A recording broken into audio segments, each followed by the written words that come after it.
जीते हुए हैं। कोई नहीं। प्रधान जी, क्या फैसला आज महापंचायत में लिया गया है बेटियों को इंसाफ करने? आज महापंचायत में हर फैसला पाई हुई थी। जितने दूर भाई है भाई, जितने दूर है एक साइड में मंच के दो साइड में आ जाओ भाई।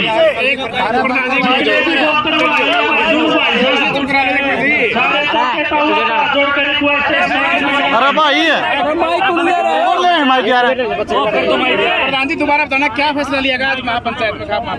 कितनी पंचायत आई हुई थी, इसके अंदर फैसला लिया गया। सभी का एक मुखिया प्रधान पीछे चला गया और सबने फैसला किया सर्वसम्मति कि भाई या तो 10 अप्रैल तक का अल्टीमेटम देते हैं, या तो मंत्री को बर्खास्त करो, नहीं तो 10 तारीख के बाद सभी खपे एक महासम्मेलन बुलाएंगे और महासम्मेलन में आगे जो भी रवैया होगा, जो भी कदम उठाएंगे, उसकी जिम्मेवारी सरकार की। कहाँ बुलाई जाएगी महापंचायत? ये व्यवस्था निश्चित किया जाएगा।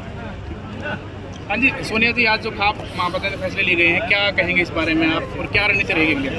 मैं मेरी खाप सरदारी ने जो फैसले लिए हैं, जो सब लोगों ने मिलकर फैसला लिया, सारी खापों ने, उसका स्वागत करती हूँ।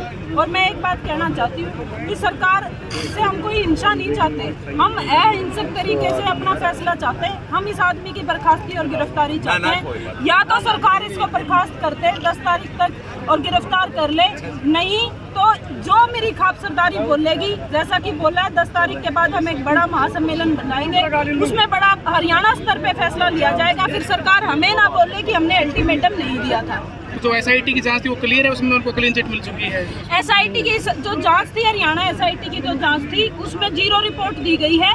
और अभी जो चंडीगढ़ पुलिस का फैसला आना बाकी है, हमें जो थोड़ा बहुत भरोसा है, हमें सिर्फ थोड़ा बहुत जो भी हम भरोसा कर रहे हैं चंडीगढ़ पुलिस पे कर रहे हैं। हरियाणा सरकार की तो जो SIT थी वो पहले ही सेफ संदीप सिंह SIT थी, वो SIT बनी ही नहीं थी महिला कोच के लिए, वो बनी ही संदीप सिंह को बचाने के लिए थी।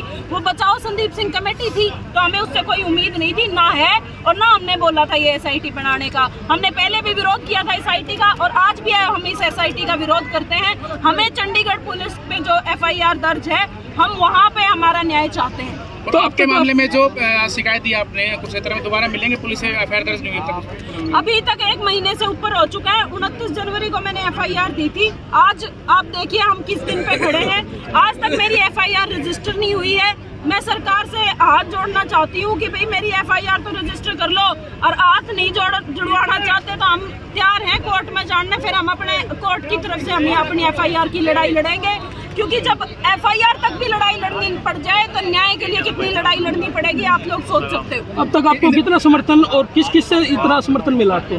देखिए जी, ये हमारी तीसरी महाखाप थी, महापंचायत थी। एक महापंचायत हमने नारनौल में करी थी, दूसरी हमने कैथल में करी थी, ये तीसरी महापंचायत थी आज। और यहाँ लगभग मतलब जितनी भी जींद जिले में खापें लगती हैं, जितनी भी खाप पंचायतें हैं, सारी पहुंची हुई थी और सबने मुझे समर्थन दिया है। और ये मेरे समर्थन की बात नहीं है, ये बात उन बहन बेटियों के समर्थन की है जो हिम्मत करती हैं समाज में सामने आके बताने की कि उनके साथ कैसे गलत हुआ है, और उनको समर्थन है। ये सिर्फ एक सोनिया दुहन को ये समर्थन नहीं है। महिला कोच क्यों नहीं आ पाई यहाँ पर? उनके फादर साहब आए हैं, क्योंकि वो किसी केस में पीड़िता हैं, और इस तरीके के केसेस में जब आप पीड़िता होते हो, आप सामने नहीं आ सकते, पब्लिकली आपका चेहरा सामने नहीं लाया जाता, बल्कि आपका नाम तक भी नहीं लाया जाता। वो तो उस बहन की, हमारी की मजबूरी थी। जब खट्टर ये कह के निकल गया कि मेरे पास ऐसी बकवास चीजों के लिए समय नहीं है, FIR नहीं ली, उसकी सुनवाई नहीं करी खट्टर और DGP ने, तब उसे मजबूरन मीडिया के सामने आना पड़ा था। नहीं, ऐसे केसेस में हर तरीके से जो पीड़िता होती है उसका नाम, उसका चेहरा, हर चीज को गोपनीय रखा जाता है। और इसी तरीके से आज भी उनके चेहरे को और नाम को हम गोपनीय रखने की कोशिश कर रहे हैं। नहीं तो उनके फादर साहब आए हुए हैं, उनके प्रतिनिधित्व उनके फादर साहब कर रहे हैं। सोनिया जी, इसमें आपको कितनी बाधाओं से झेलना पड़ रहा है और आगे सुरक्षा का क्या वो है? जैसे मान लो आप बता रहे थे कि भाई आपका एक्सीडेंट भी कराया जा रहा है और आपको CBI के या CIA के थ्रू भाई रोका जा रहा है, उसके बारे में और बता दो। मेरे 3 एक्सीडेंट करवा चुकी है ये सरकार।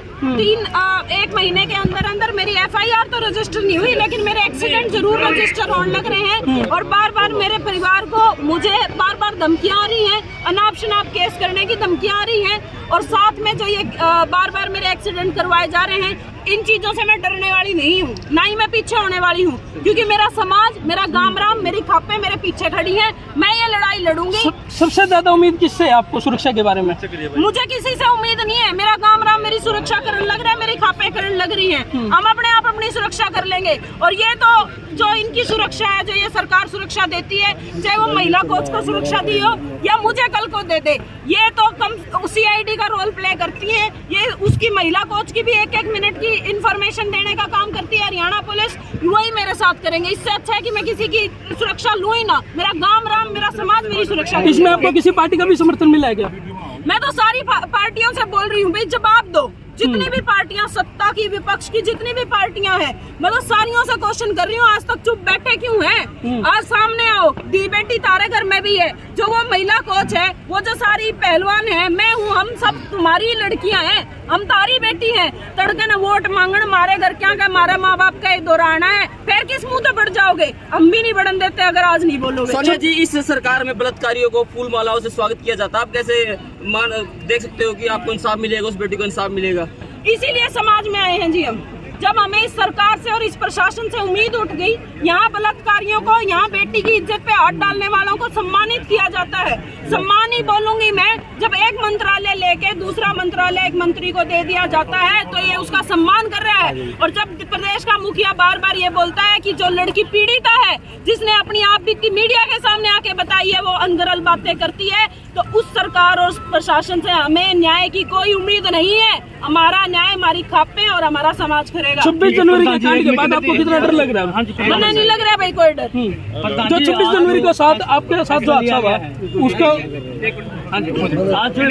इस पूरे मामले को आप कैसे देखते हैं? सरकार एडमेंट है, कोई इस पे स्टेप डाउन नहीं कर रही है, तो आप कैसे देखते हैं और क्या केवल मात्र एक लड़की का सवाल नहीं है जिसके साथ बेहतरी करने की कोशिश की गई। एक बहुत बड़ा गैर कानूनी मसला था आज पूरे हरियाणा में, लेकिन सवाल खड़ा हो गया है कि कानून का शासन होगा कि नहीं। और आज गजब की बात यह है कि सरकार कानून का उल्लंघन कर रही है। एक तरफ कह रहे हैं दूध का दूध पानी का पानी हो जाएगा, दूसरी तरफ एक गैर कानूनी SIT गठित कर रहे हैं, जो पीड़िता के कहने से नहीं कर रहे, उसके खिलाफ कर रहे हैं। उसके दो ही कारण थे, एक तो लड़की के चरित्र हनन करना और दूसरा चंडीगढ़ पुलिस की कार्रवाई को प्रभावित करना। इसलिए वो गैर कानूनी थी SIT, उन्होंने नाम भी तुरंत बदल के फैक्ट फाइंडिंग टीम कर दिया उसका, तो उसके कोई मायने नहीं, वो अर्थहीन थी मतलब। लेकिन मुख्यमंत्री जब ये कह सकते हैं कि अनर्गल बयान किसी लड़की के देने से कोई दोषी नहीं हो जाता, अरे अभी तो आप कह रहे कि जांच हो रही है और आप मुखिया हैं, आपने शपथ ली है कानून के, संविधान के अनुसार इस प्रदेश को चलाने की, और आप खुद जो है उसके विरुद्ध काम कर रहे हैं, तो ये पूरे हरियाणा की जनता का एक मसला बन गया। हम तो किसान संगठन आज समर्थन देने पहले भी इस मसले के ऊपर हम सक्रियता से दे रहे हैं, लेकिन हम हरियाणा की इन तमाम महिलाओं को सलाम करते हैं। अरे आप एक बात बताइए सोचने की, वो मतलब कह रही है कि आप तिरंगा नहीं फहरा सकते और उसके गले में डाल के और राष्ट्रगान चला रहे हैं उसको घसीटते हुए। ये राष्ट्रगान के अपमान का मामला नहीं बनता क्या? वो भी मुकदमा उसके ऊपर बनता है। वास्तव में सलाम हम इसलिए करते हैं कि इन्होंने हर जगह चुनौती दी है। 8 मार्च को करनाल चुनौती दी कि मुख्यमंत्री को 8 मार्च महिला दिवस पर बोलने का कोई अधिकार नहीं है, और वहां पर भी पुरुष पुलिस कर्मियों ने महिलाओं के साथ धक्का मुक्की की और यहाँ भी की जींद के अंदर। ये बहुत बड़ा सवाल है। तमाम तबके जिनकी आजीविका की लड़ाई थी, आज उनकी लड़ाई लोकतंत्र और मान सम्मान बचाने की भी बन गई है। तो प्रधान जी, इसमें जब सरकार की इतनी मनमानी चल रही है, तो 2024 के आने वाले इलेक्शन में क्या प्रभाव होगा इस सरकार को? देखिए, आज क्योंकि कोई इलेक्शन का एजेंडा नहीं है जी, लेकिन ये खुद ही जिस रास्ते के ऊपर चल रहे हैं वो तो बहुत ही आत्मघाती रास्ता है जी। हमें नहीं लगता कि इस रास्ते पर चलकर वो हरियाणा की जनता ने, तो मैं आपको बता रहा हूँ, पहले भी इनको बहुमत नहीं दिया था जी। हरियाणा का जो सरकार बनी थी वो तो दुष्यंत चौटाला ने अगर विश्वासघात नहीं किया होता तो ये सरकार थोड़ी सत्ता में होती। और जिस तरीके से अब वो व्यवहार कर रही है अलग अलग तबकों के साथ, कर्मचारियों से, महिलाओं से, सरपंचों से, मुझे लग रहा है कि वो बांटना चाहते हैं लोगों को जात पात के आधार पर, और सचेत हैं लोग। इसलिए प्रधान जी ने आज भी और बहन ने भी बोला यहाँ बोलते हुए कि तमाम किसान मजदूर एकता करके पहले आंदोलन लड़ा था और एकता करके ठीक है। नान साहब एक बार आप किसानों की तरफ से बोल दो, भारतीय किसान यूनियन भी साथ में आई है, किसान संगठन साथ में आए हैं, थोड़ा ब्रीफ में बता दो कैसा समर्थन। मैं पहले हमारे किसान संघ से ही बोले कामेडी साहब ने, मैं पूरे SKM की तरफ से सोनिया दून जी के समर्थन में हमने दरवाना मीटिंग की थी, उसमें दून जी हमारे पक्ष में गई थी और हमने इनको आश्वासन दिया था। और आज भी पूरी SKM हरियाणा की तरफ से दून जियों के नहीं कहूँगा, मैं पूरी हरियाणा की बेटियों के साथ हैं, 2 कदम इनसे आगे चलेंगे। और मैं आपके माध्यम से